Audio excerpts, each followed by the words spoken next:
And we are back. Episode. I don't know why I hold up two fingers. No, episode four. 3, 4. I can't do this. I don't know how to count. Episode 4 of the Cholent Digital Dov Sruly Cooks. How you doing, Sruly? I'm doing good, thank God. Baruch Hashem. So Sruly is coming to us live from, guess where, folks? It's the only place in Orlando where they already have 27 seats at the table. It is Eden Gardens. Sruly, are they a sponsor of our show?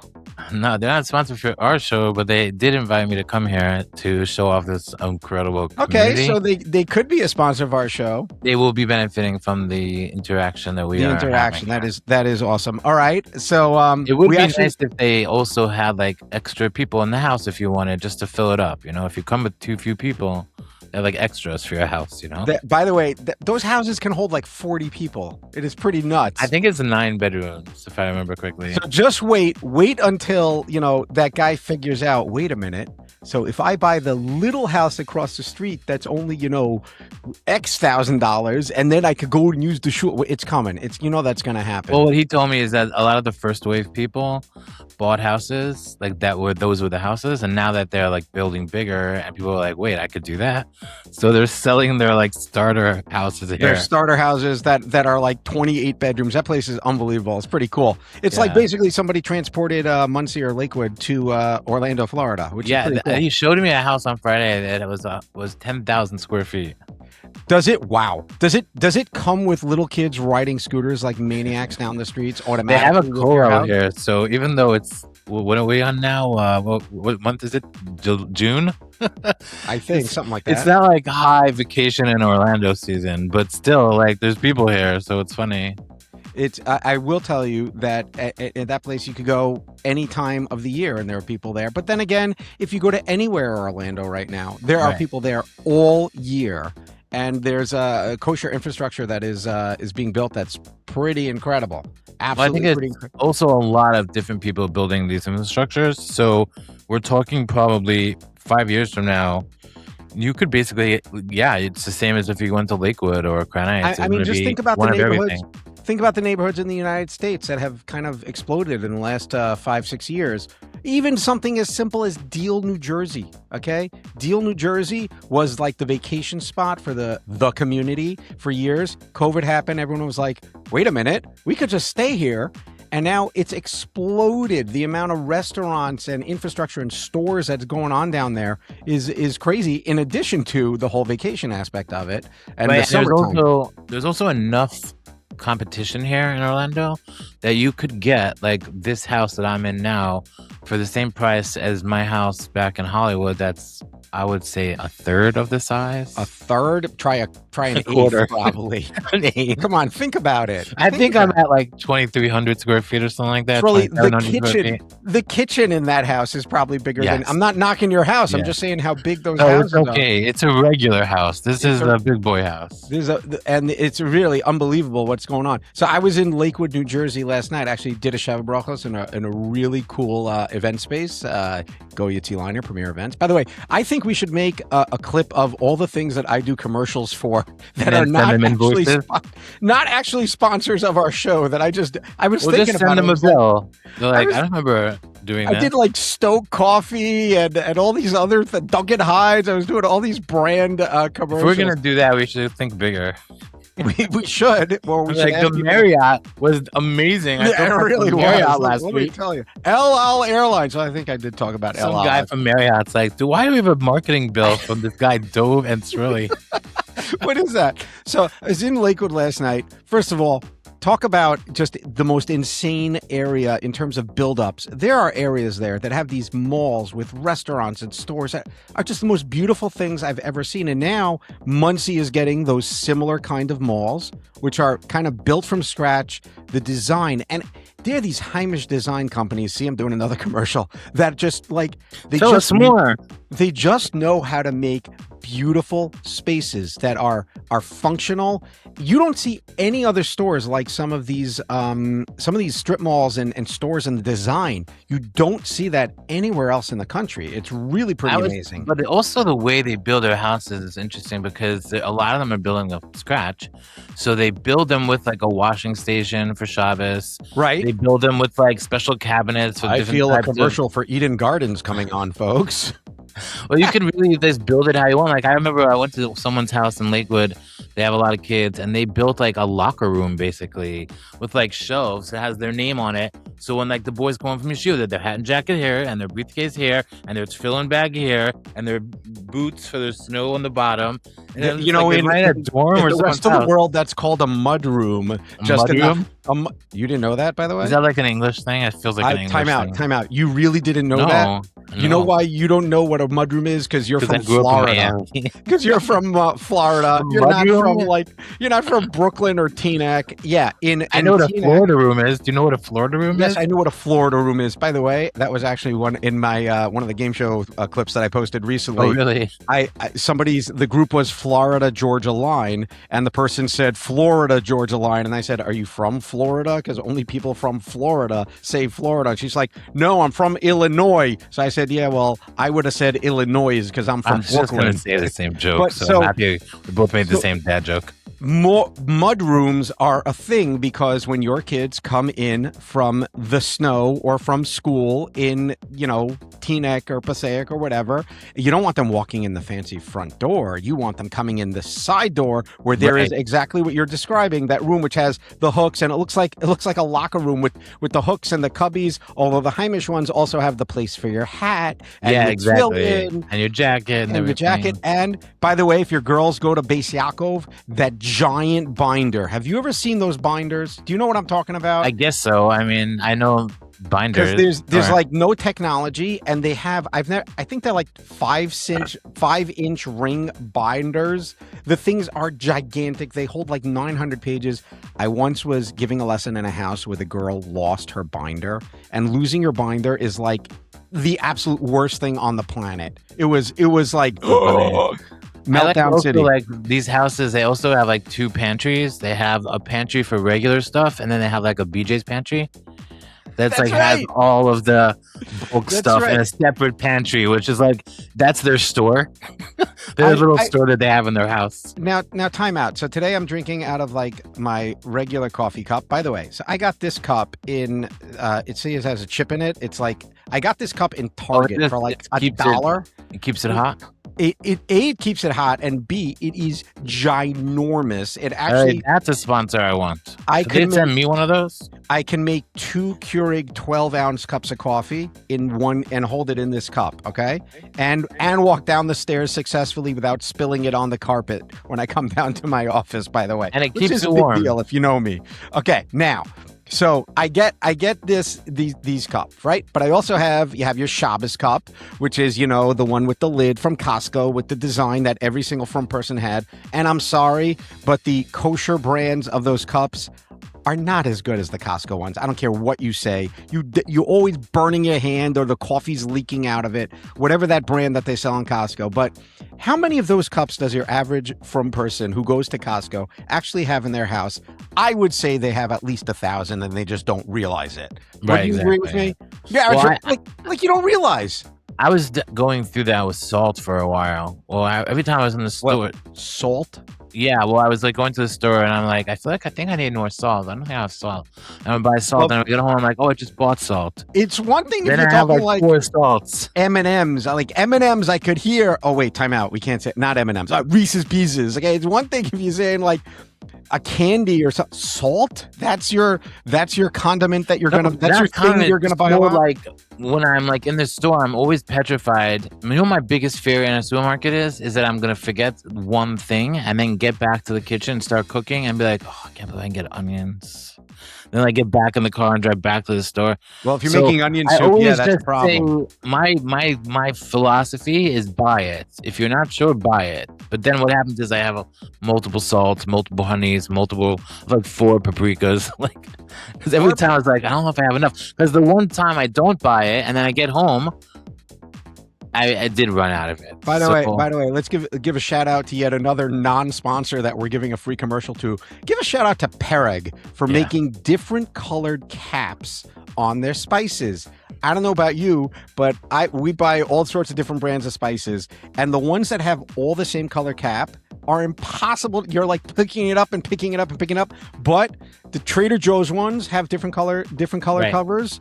And the Pereg ones have different colors because the spices is like a rich person perk. If you have a lot of money, that you could afford to have someone that's just in charge of refilling your spices, having a special cabinet for them, making sure they're like properly organized. Have you seen the spice? First of all, there are two things with spices. Okay, there's the spice like drawer thing where they're kind of laid out when you pull it out. That's I don't like any. I feel like none of them really work in the end. They only work as long as you keep them organized. Then there's the like super rich person one, which is you buy the spices and then you put it into the special container with the label on the side and the top. And it's I was fancy once and did that, but then you have to keep it up. You have to be organized about it. You have to refill it. You have to make sure the label's on the right side. It's like work. It's work. All right, Digital Dove trivia question. I would hire a spice person for this. Speaking of spices, how many different spices should every pizza store have on the table at every given time? There's only one answer. Well, spices. I don't would mean say ketchup. No. Obviously, I would say at least 2 in terms of like oregano and like red pepper or what are they? The cracked pepper and garlic. Hello. Yeah, but salt and pepper. You need salt, pepper. Okay, well, I was just assuming salt and pepper is obvious. Salt and pepper, red chili flakes, garlic, and oregano. Okay. Yeah. And if you're really a good place, you have the Parmesan cheese ready to go.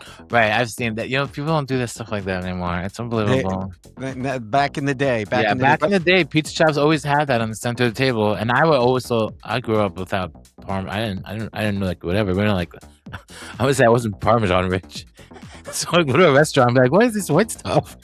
What is this? Why is there dirt on my salad? You know the first time you get that salad with Parmesan cheese, you're like, why is there dirt on my salad? What is this? White, fluffy powder. The best kind of stuff is those salads with the Parmesan cheese. Okay, speaking of salads, Sruly, what's your favorite salad these days?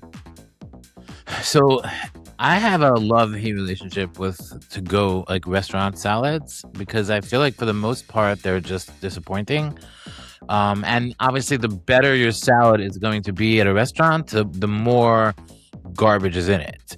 Oh, so, absolutely. So there's 2 things I want to tell you. First of all, we're gonna throw it back like hardcore nostalgia right now. Go ahead. Circa. That's OG.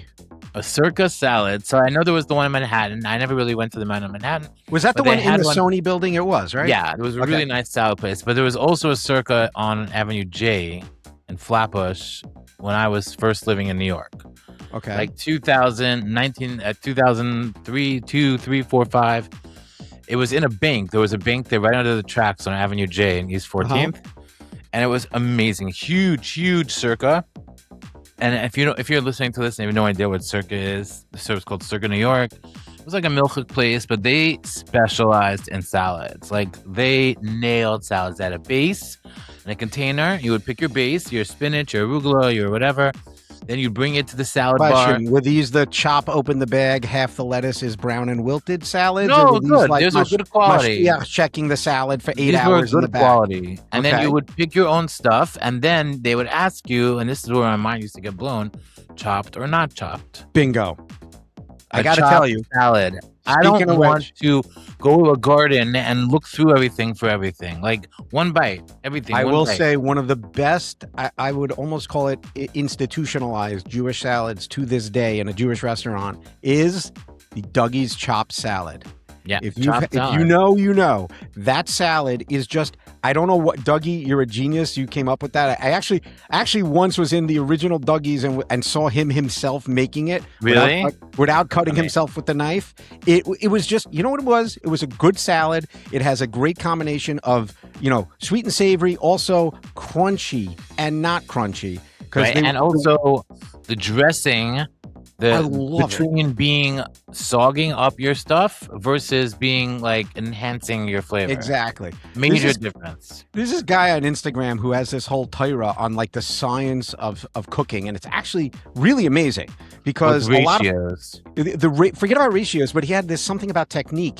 He had this thing with, instead of putting salad in a bowl and then putting dressing on top of the salad, his Torah was put the dressing in the bowl, put the salad on that, and then mix it. It was a whole, like, dress the bowl, not the salad. I tried it. It actually worked. I'll say something. A lot of times when I make salads for, like, Shabbos lunch, I layer it. I put in a little bit of salt and some dressing. Then I put in some of the lettuce or whatever you want to call the green. Then I put some of the veggies or other stuff. Then I put lettuce on top of that. More dressing. Then on top of that, more stuff. So that way, even if it's not getting You're like basically a making a trifle, pretty much. A sandwich, like a salad sandwich. A salad trifle. But I will agree with you what you said before about a lot of the restaurant salads being, oh my gosh, they're amazing. And if you actually break it down, you're literally eating dessert with some lettuce in it. Because I don't want to, or a hamburger with some lettuce in it or something. Because some of the salads are insane. But hold on. I got to give one shout out to one restaurant that has perhaps my favorite salad. Ready? Fireside's chicken salad. It's Caesar salad with grilled chicken on it or some sort of chicken. I don't know what it is. That is one of the best, and a very simple salad. It's like lettuce, onion, tomato. They put, you know what they put on it? That what's that yeast stuff that people put on to give you like a nutritional yeast? Nutritional yeast. They put some I think the yellowish nutritional yeast, or it's cashew. I don't know what it is. They put one of those two things on it, and it's super, super awesome and very, very good. And it comes to your table in like 27 seconds with like fresh steaming hot chicken on it. Yeah, I'll go to a restaurant and have a nice salad. My son David, he always gets like a tuna salad or like an avocado salad. Like if it's done right, then it's like very filling. Let's segue to supermarket takeout. Okay. Yeah, I just this morning had to run to the supermarket, get a kosher supermarket. I had to get a couple of things. And I'm looking at first of all, the amount of takeout that is available for people is amazing. There are some supermarkets that just know how to do it. Their food looks good, is good, it's presented well, it is unbelievable. And then there's some supermarkets that's like, how are you putting that in your display case? It really looks meh. Like, I don't get it. Like some places do it because they have to versus that's their specialty. I hear it. I definitely hear it. Like, we have to have not have a takeout section at a kosher grocery. But like, how come some places the stack of, for example, grilled chicken looks literally like a museum piece, and in some places it looks like it was made 3 weeks ago. Some places do it very well. I will say, time out. I know we're jumping all over the place. Welcome to the Cholent, folks.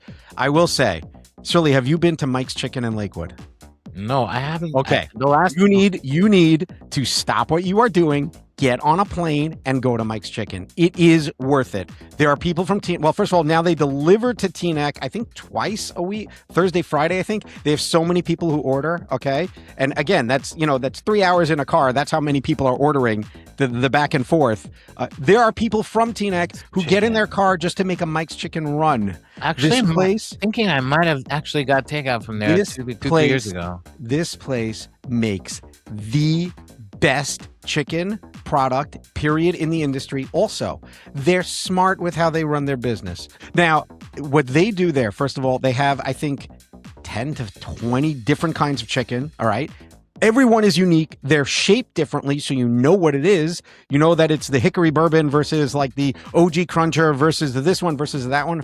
Second of all, the sauces, okay? You know, in some places, if you want an extra sauce, you have to ask for it, and they charge you for this little squirt of mayonnaise, and they give you like and they charge you for it.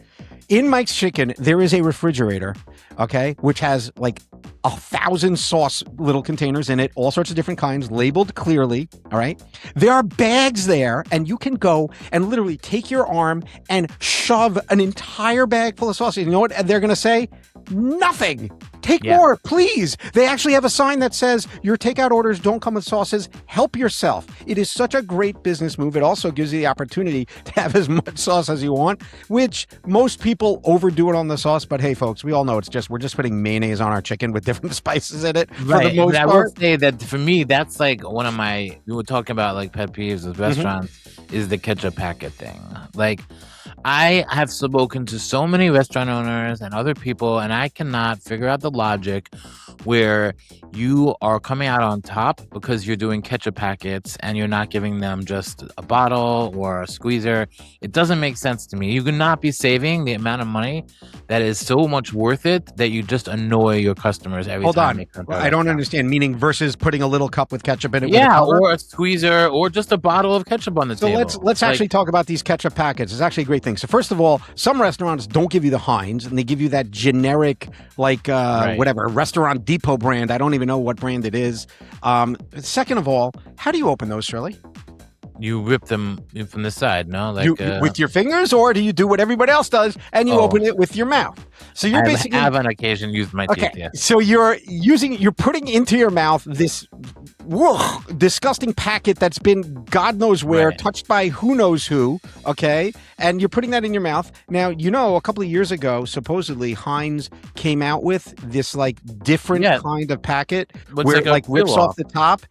And you could open it two different ways. You could I think twist the top off or squeeze it.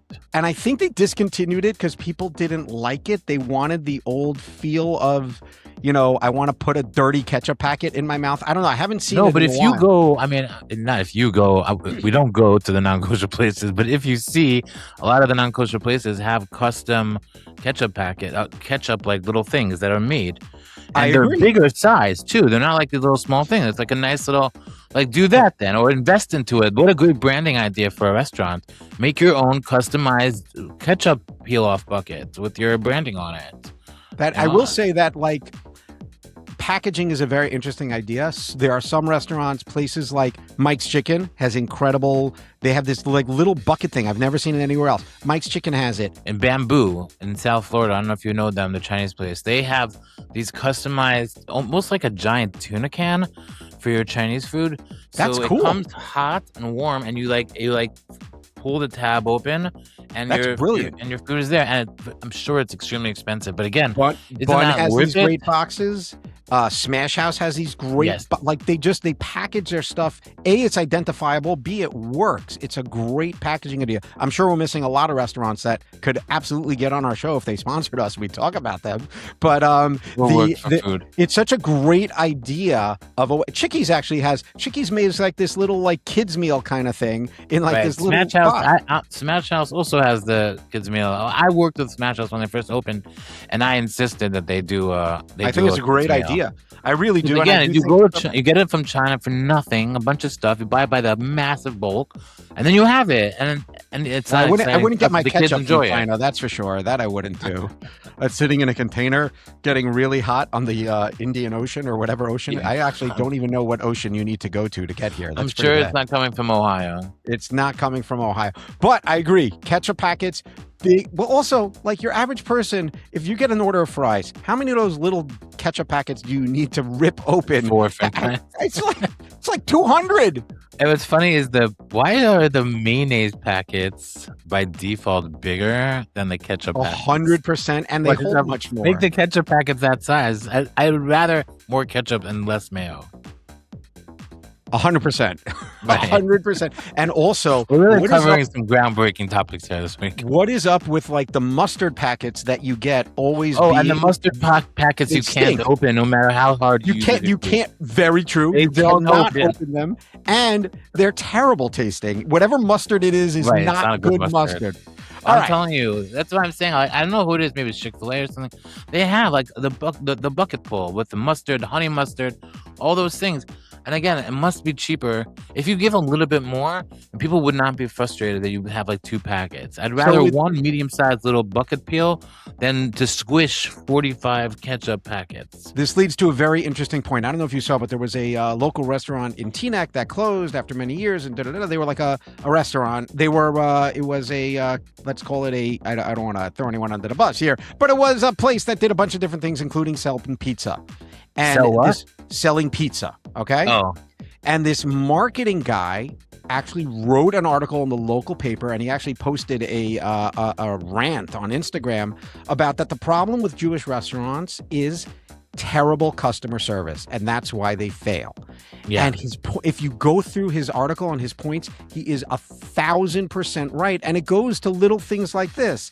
Like, he's like, if you're selling pizza and 97 other things, and when you close, all anyone talks about is the pizza, guess what? You're a pizza store, not a thing selling 97 other things. Why didn't you focus on that? He talks about, like, some restaurants actually are doing it. Like, I think, does Smash House have like a customer loyalty kind of card or something? I think they have something like that. Yeah, they have something like that. So restaurants that do that, he's like, it costs the restaurant nothing. Use with both AI and CRM technologies and stuff like that. You have this mass of customer data. Hey, this is your 50th pie you've ordered in the last 2 months. Hey, we're going to give it to you for free or something like that. Or like, he had this idea of stores having a convenience thing where, like, make a subscription where at 6:00 every Thursday night, 2 pies and fries and a thing will show up at your house. Just subscribe to it. People there was a pizza shop, I forgot who it was, so I don't want to say the wrong name, that would give you a free pie on your birthday.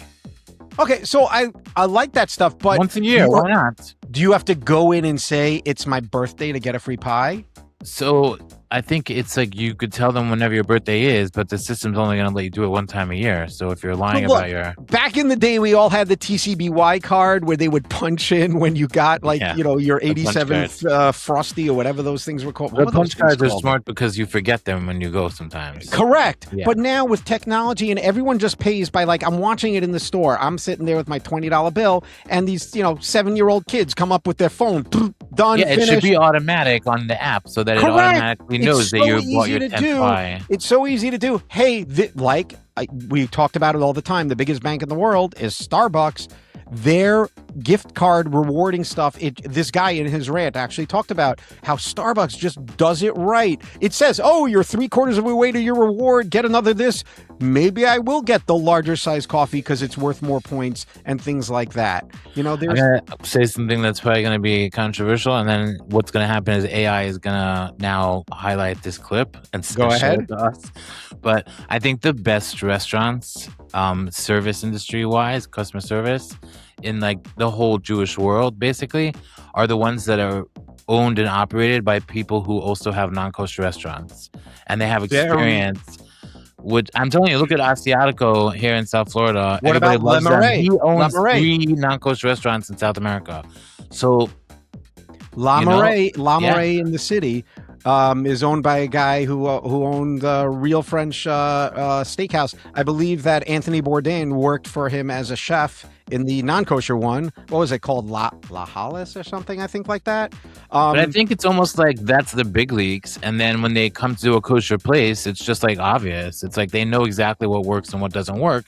And they don't bring in all of the niche weirdnesses that we have about like what makes sense or doesn't make sense. Like, again, like kosher sushi in a pizza shop, like that makes no sense.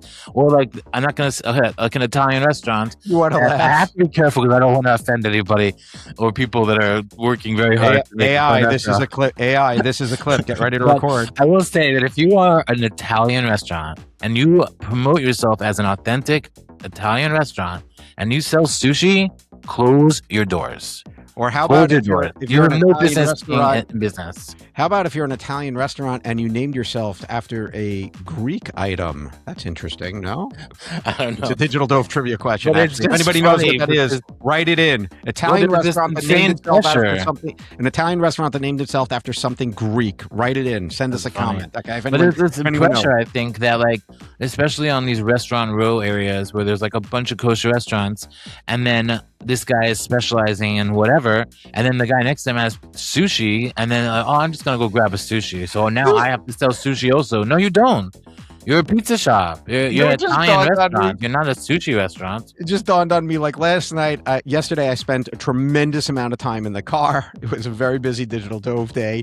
And I was driving back from Lakewood at about midnight last night. And I'm like looking for something to listen to. And I had already listened to the Cholent podcast. All right. So I'm like, I'm going to listen to Rabbi YY Jacobson and on the Meaningful People. And it was amazing. That's a long drive. It was an hour and 20 minutes. So, and he's going on, and his stuff is so heavy and so deep. And I'm thinking now, like I was listening to that last night, and here we are talking about like ketchup packets and we're the YY of ketchup and not having sushi in pizza stores. Although at this event last night, okay, they had those Pizza Biza guys who I love. They're awesome. They come and they just have it figured out. They make the fresh pizza at your event, right? But they also had, guess what? Sushi. Someone got a sushi platter. So, it was like... Yeah, I get it. Because everyone expects it. People expect it at this point. Because we created that setting that makes sense, but it doesn't. And the truth is, a lot of restaurants that I see open up that have very small menus actually get ridiculed for it. And it's weird to me because there's a place here in Hollywood called Da Bush, and they are a falafel place. And I think they have maybe 4 things on their menu, which is falafel, shawarma, sabich.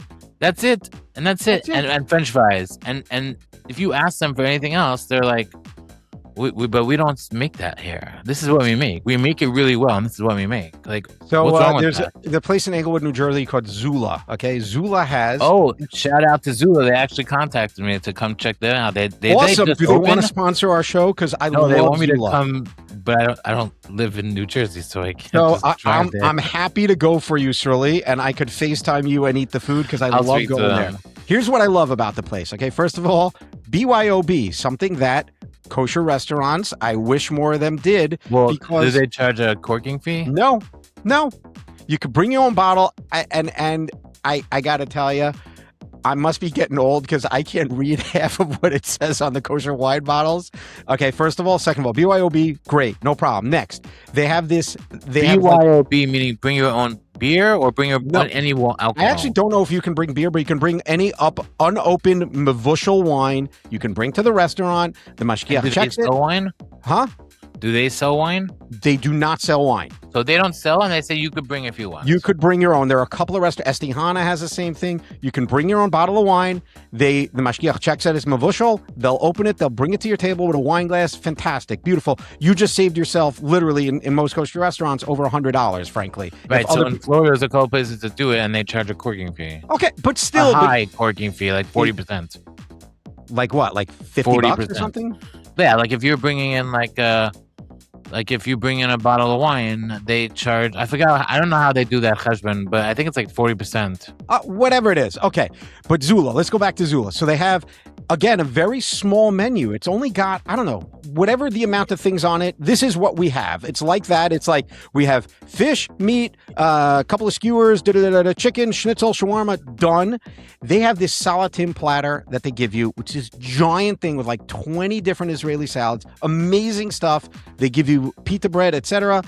A couple of different hummus options, shoin finished, and it's amazing. The food is spectacular. I agree with you that restaurants should not have 8 billion things on their menu because at a certain point you're not doing something right or something isn't fresh. Israel, a lot of the restaurants in Israel that are run well, and there's a lot of really run well restaurants in Israel, they know these things already. I don't know why exactly, or maybe it's a different mentality than the American mentality, but there are a lot of restaurants in Israel you go to, they just have 4 or 5 things on the menu, and they just do it really well. And their customer service, I know we're talking about Israel, but the truth is, a lot of those places do really, there's the place in Gan Sakar, Cafe Gan Sipur, I forgot what it's called. It's in Gan Sakar. That's a very beautiful restaurant.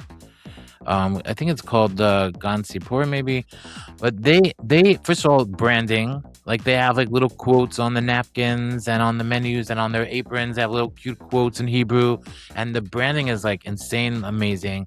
The customer service is also incredible, and it's just like really well done. And again, they have like their menu. Like I went there like a year, and I came back a year later, and it's the same menu, but they perfect it, so they know it's good. This is their menu. So I'm getting very excited because I know you heard about this new Fireside has this new Korean barbecue hot pot place that just opened next door. Yeah. So we got a reservation. In a couple of weeks, we're going. And from what I understand, it's basically, this is what it is. You come to the table, bam, you get your 10 appetizers automatically brought to the table. Have whatever you want. It's an all-you-can-eat concept. It's a very interesting concept to me. I have to try it, but I'm also like, I've been seeing videos. Well, you never did the Shanghai? No, back in the day. Okay, that was all you could eat. You got to check this out. So this is a very interesting concept, and I've been watching videos, so I'm already thinking about how I have to pace myself. You have your appetizer, 10 course that comes right away. Then they do this whole hot pot thing where you can get either, I think it's like chicken or whatever it is, 2 different broths, a million different kinds of noodles, a million different things, and a million kind of meat stuff that you can make into your hot pot. And then it's endless barbecue kind of stuff. Now, this is, at a certain point, this is just like, oh my goodness, but I'm super excited to try it for the experience of it. But it's a very interesting thing. You can't order 8 billion different dishes. This is what we have. This is what it is. I like it. It's a good concept. Well, that's the other thing, by going back to the Israel thing in terms of like restaurants and having like just them taking care of you, which is the Salatim, same thing. Like that idea that like your restaurant experience shouldn't be calculated, like how much did they eat, how long are they sitting here for, like it's about an experience. And I think that that's a lot of times what people don't understand about going to a restaurant is that not only do you want the food to be good, which obviously is important, but you're going for an experience, which is why a lot of these pet peeves when I'm talking about like the ketchup packet, or another one is wobbly tables, and now this is really like old man screaming at clouds. But I'm sorry, if I go to a restaurant, I'm going to pay $80 or $120 for essentially, toast or salad or a burger or whatever it is. And my drink is spilling and my food is slipping and it's so frustrating. Like, what honestly, about when you're literally in the guy's like an earthquake? I'm paying to go eat in an earthquake. What about when the guy next to you literally reaches over to ask you, can you pass me a napkin? And I actually had somebody literally ask if he could have some of my wine, and I was like, sure, no problem. But I have like the waiter will come over and then say, oh, you just take a napkin and put it under and it's going to be fine. I'm like, oh, that's great. I'm actually not the owner. I don't work here. I'm eating here. So you work here. Do you want to fix the table? You know what? Like they're telling me I could fix it. I don't want to poo-poo this. Owning a restaurant is really difficult. It is an impossible business because guess who our customers are? Guess who your customers are? Us. And we just like to complain as a people. Right, but that's what I'm saying. That's why the customer service is so important. And if you could nail customer service, by the way, I know this is another like crazy thing to say, but I would rather a higher level of customer service than that the food should be blow my mind. If the food is good, and I like it and I enjoy it and I could count on it every time to be consistent. If the customer service is good, I'll go there rather than some place that has amazing food, but they treat you like garbage. Or they don't do the customer service things right. For example, appetizers coming at the same time, mains coming at the same time. Remember, now, again, I don't want to knock or poo-poo anyone in the service business or No, but that's management. That's kitchen management. If you see a table, the one person's main can't come 30 minutes after all the other mains came. I mean, you're in the kitchen, you're working that, that you're not on the same schedule. So if you're getting a ticket and there's 5 people at the table and they ordered 5 mains, and you see that one of the people's mains is not coming out within 5-10 minutes of the other ones you just sent out, you should know as the back of the kitchen that person is just sitting there waiting for their food, and by the time they get it, everyone else is ready to leave. That's a bad experience. And how many times has that happened where you've just said, you know what, forget it, I don't want it? I had a lot of times, and you know what, when I was younger, I would feel bad and then just, eat the food while everyone's waiting for me to finish. But nowadays, I'll say like, we're already done. Like I picked off of everyone else's plates. We're all good. We're ready to leave. I'm sorry it took like 25 extra minutes for this dish to come out, but I once in my life actually just said to a restaurant, you know what? I'm leaving here. I'll pay for the rolls on the table. Like it was just like, it was one of those like crazy experiences where you watched everyone who came in after you get their food and like. That's what I'm saying. That's kitchen management. That's This was actually interesting. The person who brought the plate to the table was not the person who took the order. Okay. Now, what happened was they come over to you separately and they keep asking you, did I take your order yet? Or when they come to the table and says, you know, who gets the loaded fries or whatever it is, and I saw them bring out. I had a very specific order at this restaurant, and I saw them bring out that item and go over to the table next to us and put it down, and the people started eating it. And I was like, okay. This is a great example. Okay. And I said to the waiter, I was like, I think you just gave them our food.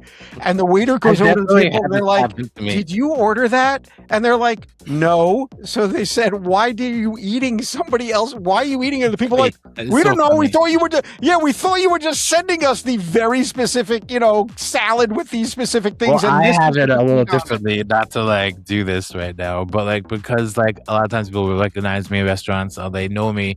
So then because I'm Sruly from the food. So then food goes over to the table. And I'll be like, oh, it's so nice that they sent this over. And then 10 minutes later, the waiter will come back and say, did I give you the whatever? I'm like, yeah, thank you so much. And they're like, oh, sorry, that wasn't for you. Do they ever try taking it back from you, by the way? I had that once. Not taking it back. They ate half of it. I was like midway I was like, oh, it's so nice. They recognized me and they sent over free food. I you know, again, I have a similar situation where I know some people in the industry or whatever, and I've been in places where like, oh, you know, here, have this. But there was once where we were at a place and they put something down on the table and we're like, what is? And then they come back, oh, that's for somebody else. Like, and we hadn't eaten it yet, but it was just like weird. Like once you put the food down on someone's table, can you go put it somewhere else? One day we have to talk about influencer funny stories, because I've got a lot of wacky stories with owners and stuff that they like send out, and then afterwards, like it's not clear why they sent it out. And then they charge you for it. Oops. Yeah. Well, I had a place once that invited us, me and a couple of friends, to come, and it was comp, and it. Do you have to make that clear beforehand? Do you have to make that clear beforehand? Like, you're not charging me? Like, is this comp? Yeah, no, it was very clear. The marketing person, we discussed it, all the details and everything, and we got there. The food was not good. It was just like really not good, and some of it was like really bad. And we had drink. They kept giving us drinks. And we were like a little bit like hyper, and we were like joking about how bad the food was, and then the chef comes over to like introduce himself, and he's like, "Oh, what did you think of this food?" We were like, "All right, I got a question for you. I think it's a halacha in kashrus that the chef in a kosher restaurant has to have tattoos for whatever reason. The chef has to have tattoos. They always made their bones by working at a bar in Tel Aviv or something. Always. Like, and it could be a guy who grew up in like Tom's River or in New Square and whatever, you know, Joel or whatever. I feel like you're doing a shout out to Chef Hurry. I'm not, but I am. But yeah, he's great. No, he's. By the way, that's my reason to come to New Jersey. That's my reason right there. I have a lot of reasons. Agrippas wants me to come. I have to go there. This Zula I want to check out. I mean, there's so many places. Fireside. Really, when you come, we could go and do a thing. Let's go. I'm down. And we'll just do like a. No, it can't be one day. I can only do it. Come on. Then I got to walk for like 87 hours after. Please. I have to teach you how to do it. When you do it really, you just take a few bites and you move on. No way. You take it home and then pick it out later when no one's watching. When I go to Zula, there is maybe an olive pit left on that table, on the table at the end. There is nothing left. This is a very restaurant heavy show. I do have one. Not a problem for me at all, but I'll just tell you, restaurants that don't serve real food, and those places know who they are. Like if you're on your menu is a giant block of feta and an olive bowl and I don't know whatever else is on there with mint or whatever, watermelon seeds, and then I'm looking at the menu for an hour and the lady's like, "Well, what are you in the mood for?" I'm like, not a block of feta with some olive oil sprinkled on it. I don't know. Could you serve a real dish? I do have one Salatim pet peeve. I love all of them with the exception of one. Okay, the spicy stuff, I'm not going to say I don't like it, but some of it is too spicy, but okay. Fennel salad. Who likes that fennel salad? Does anyone like that?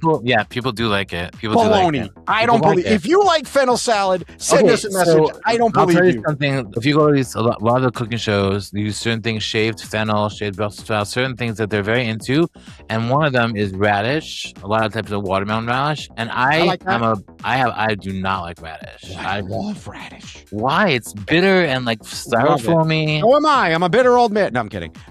I love enjoy it. I agree that it's beautiful for plating and it looks nice in your salads, but I don't get anything out of a radish. I don't know. Maybe it's just my taste. I have very few things that I don't like. One of them is radishes. I don't like fennel, and that's well, you don't like the licorice taste? The licorice, just that taste. I don't know. It must be some childhood experience or something. Yeah. The same reason I don't like Schlivovitz or Jägermeister either. I don't like anything. I go back and forth on cilantro also, because I never really have like a specific hate or love for it, and I'll like tolerate it. It's got to be used right. It's one of those spices. I did a game show at that place Polanco Social in the Upper West Side, and they make basically real Mexican food, not like kosherized Mexican food, which is basically just putting things in a tortilla. Okay, this is like real Mexican food, and it had all those like interesting flavors. They did it right. Like there was flavors in there. I love that. Like we have that Ashkenaz palate where we're so used to, basically salt, pepper, garlic, shine, finished.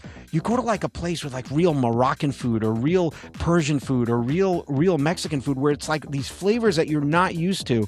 Wow, I love that pop. And it's at the same time, sometimes restaurants overdo it, and it just, I hear that. But I will say that as a general rule, we're used to very underseasoned food, and for sure. We have Ashkenaz palates. We don't, right? Our culinary palates are not very. I love some of those. Thank God for our Sephardic brothers. Let's just say, right. I love some of those video clips where the Sephardic guy is tasting Ashkenaz food and vice versa. And usually the Sephardic guy is like, "Wait, you're eating jellied calves' legs and crackling, chicken skin? Like, what are you eating?" It's great stuff. Yeah, I just feel like, especially watching these shows, the cooking shows, and even like talking to a lot of the cooks when I was there, like they really layer their food with spices, and it's crazy that we don't. I mean, I do. It's something that I really have like added to my the way I cook over the last 5-10 years. But I will get a lot of times people are like, "Wow, that's a very strong taste." I'm like, "Yeah, it's called flavor. Have you heard of it?" I love watching like flavor. I love watching like the Diners, Dives and Dives. One of my favorite shows of all time. And he goes and they're like this guy who's making one dish in his restaurant, and he starts the process like 3 weeks in advance with, we got to ferment this and then do that. And then it's like 87 ingredients and 900 steps. And it's like, what? And we're salt and pepper and fry it with some onions. Go. Right. And that's the other thing, like fresh potatoes versus the frozen, fresh mozzarella sticks versus frozen. What are frozen potatoes? What is that even? There's like frozen potatoes in the bag. They're sitting there. Who knows what? But it's not hard to make it from scratch. I don't understand why. Like even the places that do like those onions, like like the blooming onions. Like if you're not making that stuff from scratch, don't make it. Don't make it. You don't need to. Find other stuff that you can make easier and quicker. What I want to know, and they're welcome to be a sponsor of the show because I will be there several times this summer. How many blooming onions does Dougie's Woodburn put out on an average day? I love watching people in the back of the restaurant when they make the blooming onions from scratch. I love it. I think it's the coolest thing ever. Do they have the machine to cut it, or do they cut it by hand? They have like those that pressing machine to cut pressing it like pops out, and then you dip it in the flour, dip it in the egg, and then you fry it. But I wonder how many because how many junior combo platters they send to like some of the camps on a daily basis from that restaurant. I wonder how many blooming onions Dougie's Woodburn puts out on a given day. How do we find out? We should do we should. If only we knew somebody named Dougie who might be able to help us. I'll find ask out. him, but does he know the day to day? We'll find out. I don't know. All right. Speaking of Dougie, and also in general, we talked this week about starting to try to get some guests on here. So we have a few people we've been talking about. I got a bunch of people lined up. I really do. So I feel like we should try to schedule the next one is going to have a guest. Or we could do it. I don't think it needs to be like the whole half hour, 45 minutes, but Well, let's figure it out. So bring in. This is basically the restaurant episode. I think that's what this is. Good. The restaurant episode. I actually like this. This was a lot of fun. Yeah, we should. You think we should do every week a different theme? No, I just think we should do what we do, which is make a cholent, which I literally am going to go do right now. You beat me to it. I was just going to tell you that's next on my schedule today. All right, so we're going to start getting guests on every week, or maybe every other week or something like that. So if you want to be our guest on the Cholent podcast, reach out, let us know. If you want to suggest somebody. Or if you want to sponsor us, we're down. We do have our first sponsor. I do need to figure out how. I want to do a live reveal. We just hit 100 streams, so I'm just saying. I want to do a live reveal on the show, so we got to figure out the logistics of getting you this item, which might be temperature sensitive, so we have to figure that out. It's coming. So you could contact us at thecholentpodcast@gmail.com, or you could DM either of us on whatever. Or I'm very easy to find. Just Google my name. We are easy to find, and I gotta say, I'm a fan of the Spotify listening. It just works.